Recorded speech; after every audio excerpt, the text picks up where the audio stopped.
क्या आपको वो दिन याद है जब हम लोग स्कूल से थक के आते थे और घर पर पहुंचते अपने बैग को साइड में फेंक कर बस फ्री फायर खेलना चालू कर देते थे। जैसे हम लोग गेम खोलते थे हमारे सारे दोस्त भी ऑनलाइन होते थे और हम लोग साथ में गेम खेलते थे। जब फैक्ट्रियों पर उतरकर हम लोग उस पर लास्ट जोन बनने का सपना देखा करते थे और क्लॉक टावर पे उतरने से हमें बहुत डर लगता था क्योंकि वहाँ पर सभी प्रो बंदे उतरते थे। सच में यार फ्री फायर के वो दिन भी क्या दिन थे।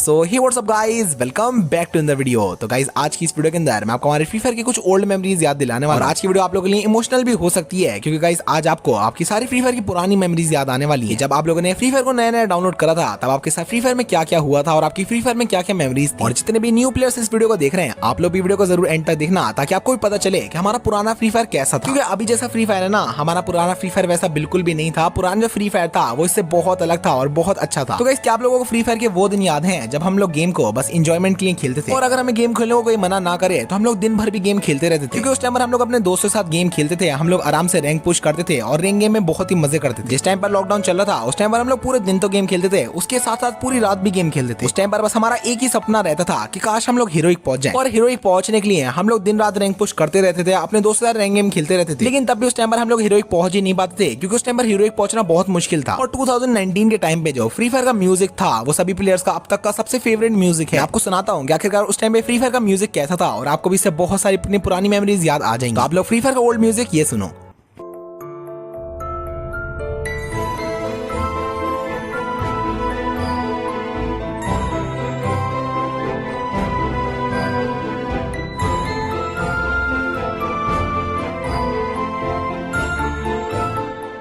तो गाइस फ्री फायर का ये वाला म्यूजिक अगर कोई भी पुराना प्लेयर सुनता है ना तो उसको अपने फ्री फायर की सारी पुरानी यादें याद आ जाती हैं कि कैसे वो गेम खेला करता था, उस टाइम पर गेम में कितना मजा आया करता था और हमारा पुराना फ्री फायर कितना अच्छा था। और गाइस क्या आपको फ्री फायर के वो दिन याद है जब हमें फ्री फायर में किसी भी कस्टम और गिल्ड के बारे में नहीं पता था, हमें ये भी नहीं पता था कि गिल्ड को बनाते कैसे हैं और फ्री फायर में जो कस्टम है वो मिलता कहाँ से। मुझे आज भी याद है मेरे क्लास में मेरा एक दोस्त था जिसने सबसे पहली बार मुझे गिल्ड के बारे में बताया था और उसने मुझे ये भी बताया था कि गिल्ड के अंदर से हमें कस्टम मिलते हैं जिसकी मदद से हम लोग अपने दोस्तों से वर्सेस कर सकते हैं और उनके अगेंस्ट में खेल सकते हैं। और गिल्ड के बारे में पता चलने के बाद जितने भी दोस्त होते थे वो या तो अपना खुद का गिल्ड बनाते थे या फिर सेम गिल्ड में रहते थे। और क्या आपको फ्री फायर की वो लॉबी याद है जिस लॉबी में ट्रेन होती थी, हम लोग फुटबॉल बन जाया करते थे या फिर पूरी लॉबी में वो जो जिप लाइन होती है उसके ऊपर कूदते रहते थे। फ्री फायर के अब तक के हर एक प्लेयर की फेवरेट लॉबी है ये ट्रेन वाली लॉबी जिसके अंदर हमें ट्रेन दिखती थी और ये ट्रेन पूरी लॉबी के चक्कर काटती थी और हम लोग इसके अंदर या तो बैठ जाया करते थे या फिर इसके आगे जाकर इससे टक्कर खाते थे, जिसके बाद में हमारा जो कैरेक्टर है वो दूर उड़ के जाता था। लेकिन ये करने में हमें मजा बहुत आता था। उस टाइम पे हमें फ्री फायर के अंदर बस कुछ ही लोकेशंस के बारे में पता होता था जैसे कि पीक, फैक्ट्री और क्लॉक टावर, जिनमें से हमारी सबसे ज्यादा फेवरेट जगह होती थी फैक्ट्री और क्लॉक टावर। उस टाइम पे फ्री फायर में ज्यादातर बंदे फैक्ट्री पर उतरा करते थे और वहां पर हम लोग फिस्ट फाइट करते थे। और सच में उस टाइम पे फैक्ट्री की फिस्ट फाइट में ना मजा अलग ही आता था। और उस टाइम पर हमारा बस एक ही सपना रहता था कि काश फैक्ट्री के ऊपर लास्ट जोन बन जाए और हम लोग उस पर अपनी रैंक पुश कर दें। और ऐसा हमारे साथ बहुत बार होता भी था क्योंकि फैक्ट्री पर उस टाइम पर लास्ट जोन बनता था तो हम लोग फैक्ट्री के ऊपर ही रहते थे और उस टाइम पर हम लोग जोन से एलिमिनेट हो जाया करते थे लेकिन फैक्ट्री के नीचे नहीं उतरते थे क्योंकि उस टाइम पर फैक्ट्री से नीचे कूदने के बाद हमारी बस 10 हेल्थ बचती थी। तो जैसे हम लोग फैक्ट्री से नीचे कूद जाया करते थे तो हम लोग जल्दी से मेडिकेट ढूंढने में लग जाया करते थे कि सामने से कोई एनिमी ना आ जाए, क्योंकि उस टाइम पर अगर उसने एक भी गोली चलाई तो वहीं पर खेल खत्म। और उस टाइम पे हम लोग पीक या फिर क्लॉक टावर पे तो बिल्कुल भी नहीं उतरते थे क्योंकि उस टाइम पर हर एक प्रो बंदा क्लॉक टावर या फिर पीक पे उतरता था, हमारी रैंक माइनस नहीं हो जाए इसलिए हम लोग पीक या फिर क्लॉक टावर पर कभी उतरते ही नहीं थे क्योंकि वहां पर सारे प्रो बंदे उतरते थे। पहले फ्री फायर में कोई टिप्स एंड ट्रिक्स नहीं थी, फास्ट मूवमेंट नहीं था, वन टैप नहीं था, ड्रैग हेडशॉट नहीं था। तो जैसा हम लोगों का मन करता था हम लोग गेम को बस वैसे ही खेलते थे। और उस टाइम तो हम लोग ज्यादा किल करने की कोशिश भी नहीं करते थे, हम लोग बस कैंपिंग करते थे और अपनी रैंक को बढ़ाते थे। और क्या आपको वो दिन याद है जब फ्री फायर में किसी बंदे के पास इमोट्स नहीं होते थे, कोई बंदा अपने ड्रेस का शो ऑफ नहीं करता था, कोई बंदा अपने कलेक्शन का शो ऑफ नहीं करता था। उस टाइम पे फ्री फायर में बस एक ही चीज का शो ऑफ होता था और वो था रैंक। जिस बंदे की रैंक जितनी ज्यादा होती थी हम लोग उस बंदे को उतना ही प्रो मान लिया करते थे। और अगर किसी बंदे की रैंक हीरोइक होती थी तब तो भाई हम लोग उस बंदे को फ्री फायर का गॉड मान लिया करते थे। और पहले अगर फ्री फायर में कोई टिप्स एंड ट्रिक्स होती भी थी ना तो वो ऐसी टिप्स एंड ट्रिक्स होती थी कि हमें भागते वक्त जंप करते रहना चाहिए। तो अगर गेम के अंदर हमें कोई बंदा ऐसा दिखता था जो कि भागते भागते जंप कर रहा है तो भाई हम लोग उसे प्रो मान लिया करते थे। और अभी जब मैं उन चीजों के बारे में सोच रहा हूँ तो भाई इतनी हंसी आ रही है कि हम लोग ऐसे नॉर्मल से बंदों को प्रो मान लिया करते थे। और जब हम लोगों ने फ्री फायर को नया नया खेलना स्टार्ट करा था उस टाइम हमें इमोट्स के बारे में नहीं पता था। तो अगर कोई एनिमी हमें मार के इमोट दिखाता था तो हम लोग सोचते भाई ये बंदा कर क्या रहा है। और उस टाइम में हम लोग इमोट्स को एक्शन बोलते थे। तो अगर कोई बंदा हमें इमोट दिखाता था तो हम लोग अपने टीममेट्स को ये बोलते थे देख भाई हमें एक्शन दिखा रहा है। और उसके बदले में हमारे पास तो इमोट होते नहीं थे। तो अगर हम किसी बंदे को मार दिया करते थे या फिर बोया करते थे तो हम लोग बस ऐसी आसमान में गोलियां चलाने लगते थे या फिर आसमान में मुक्के मारने लगते थे या फिर तेज तेज सिट अप करने लगते थे। और उस टाइम पे हमारे लिए बस यही इमोट्स थे। लेकिन फिर बाद में जाकर हमें पता चला कि फ्री फायर में इमोट्स नाम की भी कोई चीज होती है। और इसके बाद में हमारा मिशन बन गया था कि जितने भी हमारे इमोट स्लॉट्स हैं इसमें हमें सभी इमोट्स इमोट्स को भरना है, मतलब कि 6 के 6 इमोट्स रखने। पहले फ्री फायर के अंदर बहुत कम ही कैरेक्टर्स होते थे, जिसमें से हमारे लिए सबसे ज्यादा जो खास कैरेक्टर्स हैं वो होते थे क्ला, मिगुएल, फॉर्ड और एंड्रू। जितने भी पुराने प्लेयर्स हैं उन लोगों को ये चीज पता होगी, पहले के टाइम में एंड्रू कितना ज्यादा रेयर माना जाता था और किसी भी एंड्रू वाले बंदे को हम लोग प्रो मान लिया करते थे। फिर जैसे जैसे टाइम बीता उसके बाद में हम लोग क्ला को प्रो मानने लग गए। उसके बाद में आया मिगुएल और फिर उसके बाद में आया हयातो। पहले हयातो फ्री फायर में इतना ज्यादा रेयर होता था जितना अभी हिप हॉप बंडल भी नहीं है। मुझे आज भी याद है मैंने इतनी मुश्किल से एयर ड्रॉप बाय करके हयातो लिया था, लेकिन जैसे मैंने हयातो लिया था उसके कुछ दिन बाद ही हयातो फ्री में मिल गया था। और क्या आपको वो दिन याद है जब हम लोग फ्री फायर में किसी बंदे का नाम देखकर उसको प्रो मान लिया करते थे? पहले जिस बंदे के नाम के आगे पीछे भी जितने ज्यादा डिजाइन होते थे और ये लहरें होती थी हम लोग उसको उतना प्रो मानते थे। और मुझे तो ऐसा लगता था कि जब हम लोग प्रो बन जाएंगे तब हमारे नाम के आगे भी ऐसी लहरें आ जाएंगी, लेकिन फिर बाद में जाकर पता चला कि ये चीज तो हम लोग सिंपली बस एक एडिटर से कर सकते हैं। और हमारा जो पुराना फ्री फायर था उसका रैंक सिस्टम भी बहुत अलग था। पहले फ्री फायर में क्लैश स्क्वाड जैसा कोई मोड नहीं था। पहले फ्री फायर में बस एक बीआर रैंक होता था जिसके अंदर मास्टर और ग्रैंड मास्टर जैसी कोई रैंक नहीं होती थी। पहले फ्री फायर के अंदर मैक्सिमम रैंक होती थी हीरोइक, क्योंकि पहले हीरोइक पहुंचना भी बहुत ही ज्यादा मुश्किल था और फ्री फायर में हर एक बंदे का बस सपना रहता था कि काश वो हीरोइक पहुंच जाए। पहले फ्री फायर में हीरोइक वाले प्लेयर्स की इतनी ज्यादा इज्जत होती थी जितनी अभी ग्रैंड मास्टर या फिर ग्लोबल प्लेयर्स की भी नहीं है। पहले अगर हमारे ग्रुप के अंदर कोई भी हीरोइक वाला प्लेयर आ जाता था तो हम लोग उससे कहते थे भाई बस एक गेम खेल लो, उसके साथ स्क्रीनशॉट लेने लगते थे। लेकिन उस टाइम पे हीरोइक वाले प्लेयर्स भी भाई अलग ही एटीट्यूड में रहते थे, वो लोग किसी के साथ खेलते ही नहीं थे। और उस टाइम पे हीरोइक वाले प्लेयर्स फ्री फायर में किसी सेलिब्रिटी की तरह। पहले हमें ये चीज भी नहीं पता थी कौन सी गन के अंदर कौन सी एमो लगती है और मजल, साइलेंसर, फोरग्रिप इन सब का क्या काम होता है। हमें तो बस यही लगता था कि अगर हम कोई भी अटैचमेंट लगाएंगे तो उससे हमारी गन का डैमेज बढ़ जाएगा। और पहले जब भी हमारी बैक की स्पेस फुल होती थी ना तो हम लोग एमो या फिर